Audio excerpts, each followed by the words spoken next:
because of the audiences. And so if there's anything I'll do, it'll be for But Sanam, no wonder Fawad asked him, and you would be a fabulous nexus, right? Because I think that's the mantra it seems like the three of you have. Like, I don't see any of you like over present, right? Yeah. But Sanam, you spoke about role models, and I wanted to stop there for a moment and say you spoke about taboo, and I wonder, is there anyone else that springs to mind as someone either past, present, fictional, non-fictional, that you maybe admire or look up to? I mean, people like Lauren Bacall, but so from like Marilyn and all weren't. Judy Garland was, Lauren Bacall was for a long time. In India, I think it's always just been taboo. No one's. No one compares to her for me.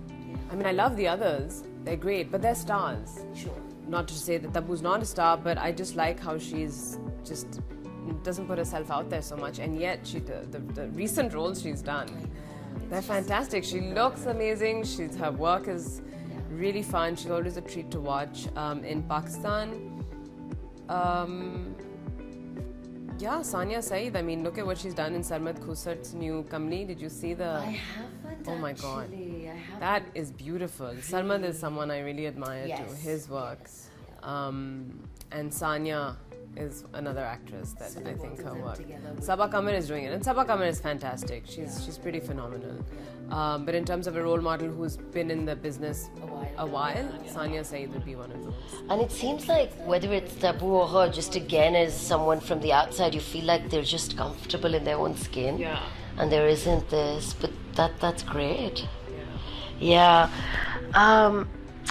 Sanam, I wanted to talk to you. We spoke about this earlier, and I've listened to, I think you had your podcast with Mahira, but even on other platforms, you've spoken about your mother.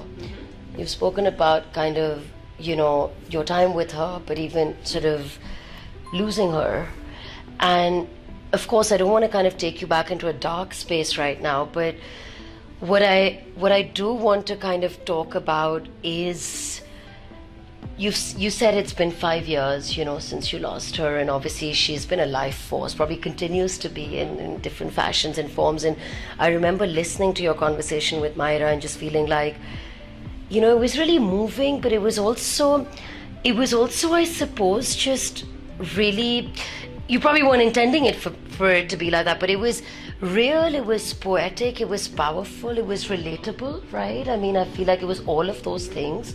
And when you think about loss, you don't always associate it with those sorts of things. When people are talking about other things, like you're like, okay, and I wanted to ask you today about 5 years down, or even through this time, feelings also morph into kind of grief, and loss morphs into a sort of recollection, into a kind of precious recollection, and we find ourselves kind of navigating that water in different ways.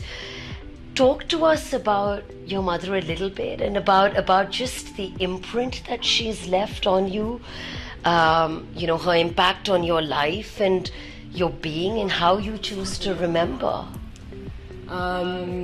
So I think the groundedness comes from my mother. She was very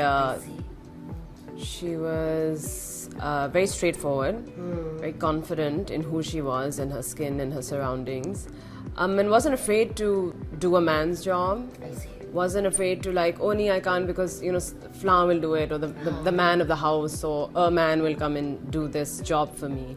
My mother was the type who would fix the busted sink, or change the bulb, or the tire. She taught us how to change a tire, and not be dependent on anyone, but be self-sufficient. So I think that, and then she was, I didn't know too much about makeup and long nails and blow dries, because my mother wasn't like that. My mother wore jeans and a shirt, or was, her Sherwani style shalwar kameezes, but never, no, makeup